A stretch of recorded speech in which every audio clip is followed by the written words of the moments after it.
व्यास का श्री रामनगर वाराणसी से। पिछली वार्ता में हमने आप सबने देखा था कि सुंदरकांड सुंदरता के चरम उत्कर्ष का कांड है, लेकिन उसी कांड में अधर्म के उन्माद का चरम उत्कर्ष भी है। धर्म को हंसते फूलते बहुत लोग देखते हैं, लेकिन अधर्म भी हंसता है, नाचता है, गाता है, उत्सव भी मनाता है। प्रश्न जरूर है कि वह उत्सव टिकता कितना दिन है। रात की लंका में हनुमान जी ने विलासिता का ललित नृत्य देखा था। अब भोर हो चुकी है, लंका के अंधेरे में बहुत कुछ नहीं देख पाए थे, सब कुछ देखना है, लेकिन शुरुआत अधर्म के तांडव नृत्य से ही करना है। और अब छिप के नहीं, अधर्म के नृत्य का प्रहसन पात्र भी हनुमान जी को ही बनना है, पुरस्कार भी देना है। आप सोच रहे होंगे कि हनुमान जी के पास तो मुद्रिका भी नहीं है, वो पुरस्कार में देंगे क्या, लेकिन वे पुरस्कार देने में माहिर हैं। तो इसी प्रकार का पुरस्कार हनुमान जी देने वाले हैं। आज लंका में नाचेगा अधर्म और पुरस्कृत करेंगे हनुमान जी।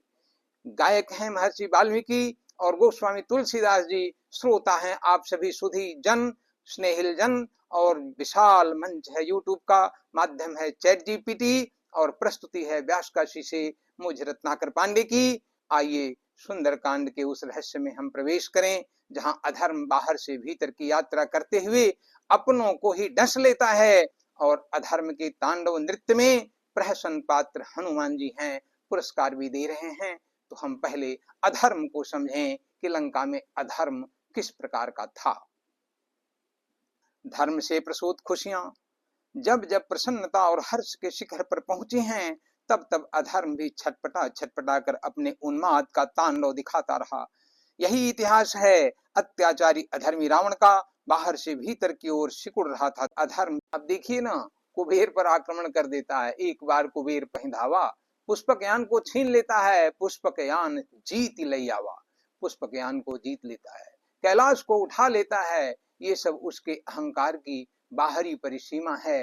कौतुक कहीं कैलाश पुनि लीन सिजाई उठाई, वो उठा लेता है, देवताओं को भयभीत करता है कि रावण आवत सुने सकोहा, देवन तके मेरु गिरि खोहा। यज्ञ आदि में विघ्न भी डालता है। द्विज भोजन मख होम सराधा, तिनके जाई करहु तुम बाधा। सबको निर्देशित करता है कि सब लोग जाओ और ब्राह्मणों के भोजन में, देवताओं के होम में, श्राद्ध के कर्म में बाधा पहुंचाओ। वो ब्राह्मण और ऋषियों पर वो अत्याचार भी करता है। देव यक्ष गंधर्व नर किन्नर नाग कुमारी, जीति बरी निज बाहुबल बहु सुंदर वर नारी। अत्याचार कितना फैला, बाढ़े खल चहोर जुआरा, जेलम पट पर धन पर दारा। दूसरे की स्त्रियों पर और दूसरे के धन पर वे बार बार अपनी बुरी निगाह रखते थे, और इस प्रकार से पूरी धरती ही दुख में पड़ गई है। अतिशय देखी धर्म कह हानि, परम सभीत धराय कुलानी, चलत दशानन डोलत धरनी। कितना बड़ा रावण का आतंक है, सबको भयभीत किया हुआ है, अनेक लोगों को जीत चुका है। इन सब में अधर्म शक्तिशाली था, वह बाहरी शत्रुओं में तांडव मचा रहा था, लेकिन अधर्म धीरे धीरे अपने भीतर भी प्रवेश करता है, वह अपनों को भी दुख देने लगता है। अधर्म की भूख कितनी विकराल होती है, वो मिटती नहीं। लोक जीवन हो, प्रकृति हो, जीवन मूल्य और संस्कृतियां हों, सबको अधर्म ढक लेता है। और अब देखिए ना, बहन का अपमान। शोभा धाम राम यश नामा, तिनके संग नारी एक श्यामा।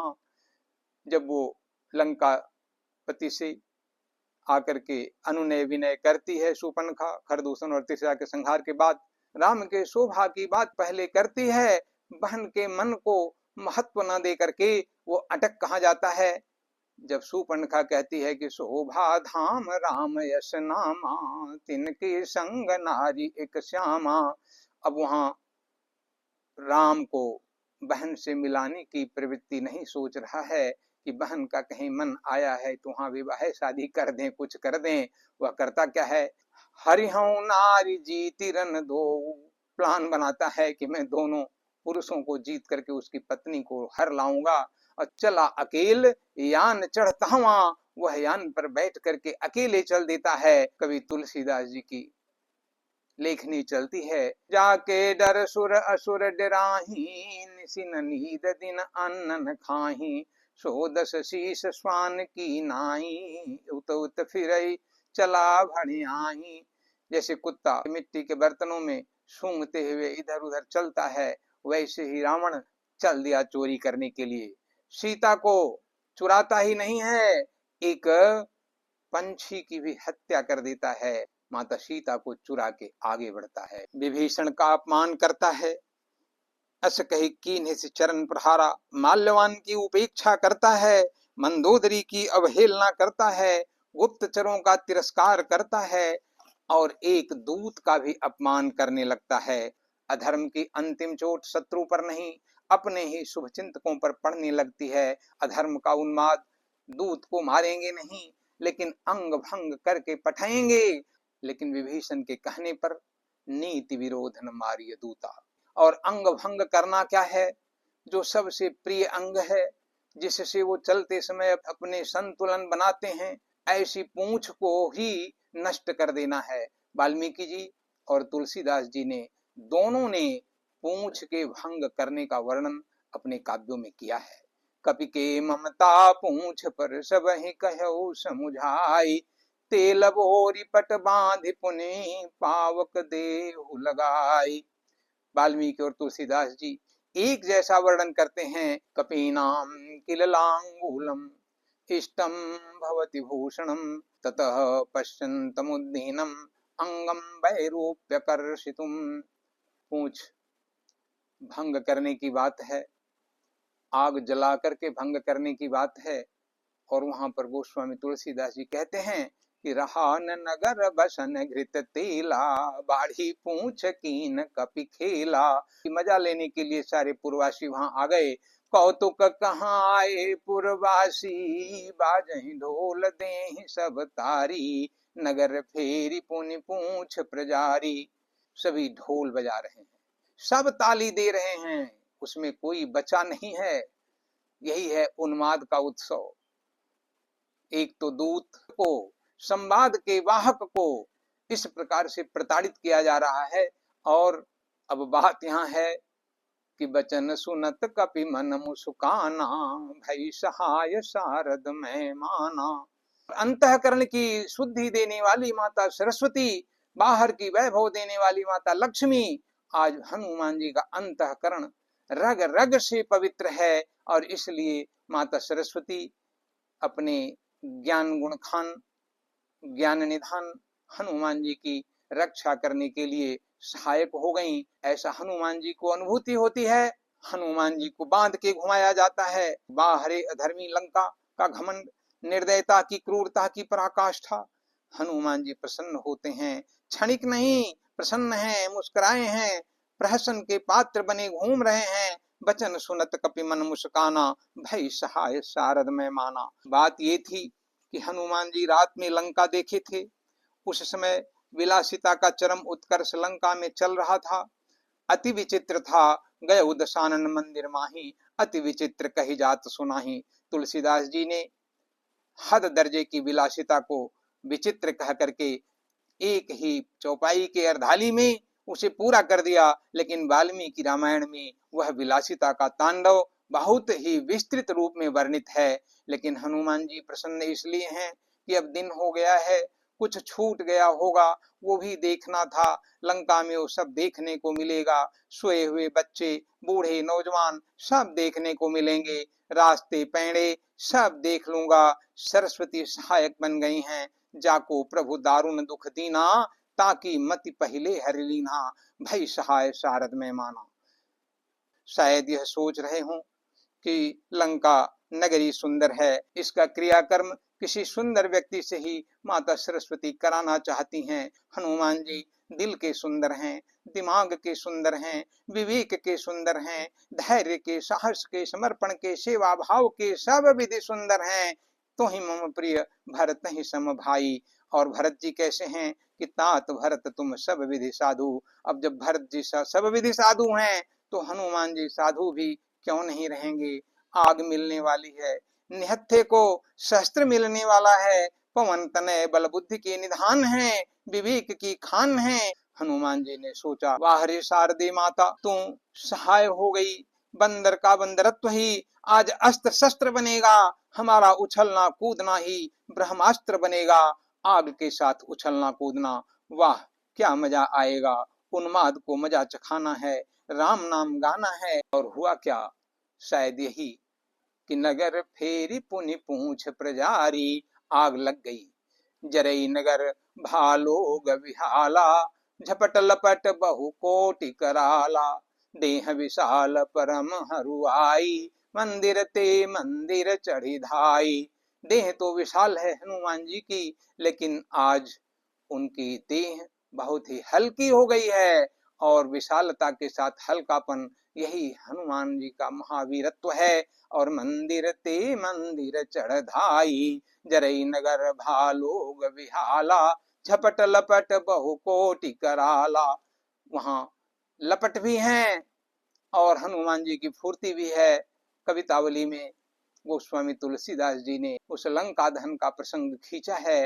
वीर रस के माध्यम से, बीभत्स रस के माध्यम से, भयानक रस के माध्यम से लंका दहन का जो चित्रण किया है कि बालधि विशाल विकराल ज्वाल जाल, मानो लंक लीली वे को काल रस ना पसारी है। कई धोम व्योम बीथिका भरे हैं, भूर धूम के तो वीर रस वीर तरवार सी उघारी है। तुलसी सुरेश चाप कई धो दामिनी कलाप, कई धो चली मेरुते कृषानु सरी भारी है। अब बोलो जात धान जातु धानी, अकुलानी कहें कानन उजार्यो अब नगर प्रजारी है। कहा जैसे ये जंगल हमारी वाटिकाओं को उजाड़ा है ना, वैसे ही वे नगर को भी जलाएगा, तहस नहस कर देगा। हाट बाट ओट कोट अट्टनी अगारी पौरी खौरी खौरी दौरी दौरी दीन ही अति आगी है। देखिए हनुमान जी की फुर्ती कि कितनी तेजी से चारों तरफ आग लगा रहे हैं। आरत पुकारत संहारत काहू काहू, व्याकुल जहां सो तहां लोग चले भागी है। बाल्धी फिरावे बार बार झहरावे झरे, बुदियां सी अंक लग पगिलाए पागी पागी है। लंका की बूंदिया की तरह से पाग रहे हैं हनुमान जी। तुलसी बिलो की जातु धानी अकुलानी कहें, चित्र हूं के कपिसो निशाचर न लागी है। अब उनकी दशा क्या हो रही है, भयंकर आग की लपटे हैं। तो लपट कराल ज्वाल जाल माल चहूं दिशी, धूम अकुलाने पहचाने कौन काही रे। धुएं से सब व्याकुल हो गए हैं, पहचान नहीं पा रहे हैं कि कौन है। पानी को ललात बिल्लात जात घरे जात परे पाई माल जात भ्रात को निवाही रे।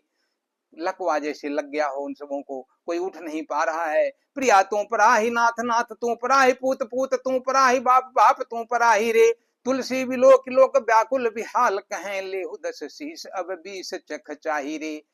आज रावण तुम अपनी 20 आंखों को सफल करो, क्योंकि आज तुम अपने ही परिवार का, अपने ही लोगों का, अपने ही जनों का वह तांडव देख रहे हो। जहां जहां विप्र धेनु सुर पावहीं, नगर गांवपुर आग लगावहीं। तुमने न जाने कितने पुरों में आग लगाई है, और उस आग का बदला हनुमान जी आज वसूल रहे हैं। हनुमान जी प्रतिस्थापित हो रहे हैं। स्थापना के पहले देवताओं को गलियों में घुमाया जाता है, और नगर फेरी पुनि पूछ प्रजारी, हनुमान जी की स्थापना आज राक्षसों के हृदय में हो जाने वाली है। क्योंकि कितनी तेजी से वो कहां कहां दिखाई पड़ते हैं। फूर्ति देखिए हनुमान जी की, महावीर की, कि बीथिका बाजार प्रति अटनी अगार प्रति पवरी पवार प्रति बानर विलोकिए, अध ऊर्ध्व बानर विदेश दिशी बानर हैं, मानहु रहे हैं भरी बानर तिलोकिए। मानो पूरे त्रिलोक में बानर छा गए हैं। अरे मुंदे आंख ही में उघारो आंख आगे ठाड़ो, धाई धाई जहां तहां और कोई का किए, लेहु अब लेहु तब को न सिखायो, मानो सोई सतराई जाहि जाहि जहां रोकिए। आज जहां किसी को रोका जाता था, मना किया जाता था, सब घमंड में चूर थे। हमारी लंका है, हमारी नगरी है, हमारे यहाँ क्या होगा। बधा तो है ही, लेकिन बधा हुआ बंदर का बंदरत्व देखिए, हनुमान जी की वो फूर्ति देखिए। और लंका जल रही है कि उलटी पलटी लंका सब जारी, कूदी परा पुण्य सिंधु मझारी। जब कूद जाएंगे तो श्रमित हो गए हैं, थक गए हैं फूर्ति के बाद, और इसलिए मेहनत करने के बाद लोग जल में स्नान करते हैं। हनुमान जी स्नान करके पूंछ बुझाई, खोई श्रम धरि लघु रूप बहोरी, जनक सुता के आगे ठाड़ भयो कर जोरी। लंका की आग से जनक नंदिनी सीता को तो कोई नुकसान नहीं पहुंचा, इसलिए हनुमान जी वहां पहुंचते हैं, माता को कुशल क्षेम के साथ देखते हैं और कहते हैं कि माँ तुम मोहि दी जय कछु चीन्हा, जैसे रघुनायक मोहि दीन्हा। चूड़ामणि उतारी तब दयो, हरख समेत पवन सुत लयो। चूड़ामणि पा चुके हैं, हर्ष भी हो गया है और इसीलिए अब वो प्रस्थान करेंगे।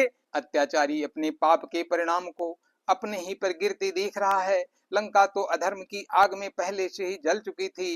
भीतर सुलगती पाप की चिंगारी को हनुमान जी जैसा तपोनिष्ठ ब्रह्मचारी जलाने ने आया है। आखिर लंका की सुंदरता को कोई नेक व्यक्ति ही मुखाग्नि दे सकता है। सुंदरकांड केवल ये नहीं बताता कि धर्म कैसे जीतता है, सुंदरकांड यह भी सिखाता है कि अधर्म कैसे हारता भी है। धर्म की विजय रणभूमि में होती है, लेकिन अधर्म की हार उसके अपनों ही के बीच में होती है।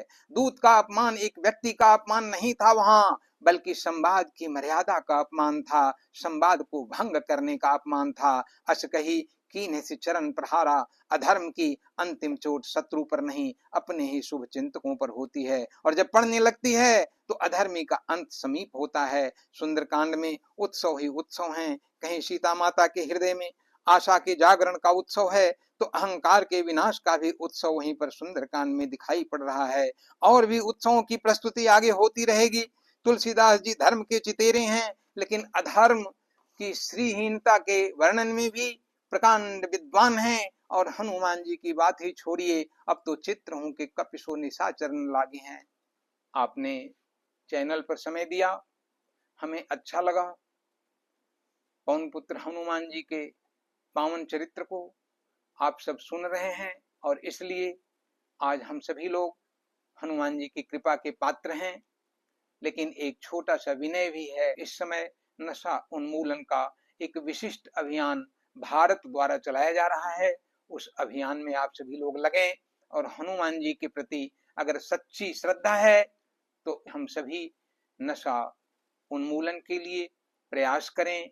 अपने जो भाई बंधु, अपने परिवार के पड़ोस के लोग, अपने परिचित लोग नशा में हैं, उनसे प्रार्थना करें, उनको सही रास्ते पर लावें, क्योंकि नशा की अभी भारत में आवश्यकता नहीं है।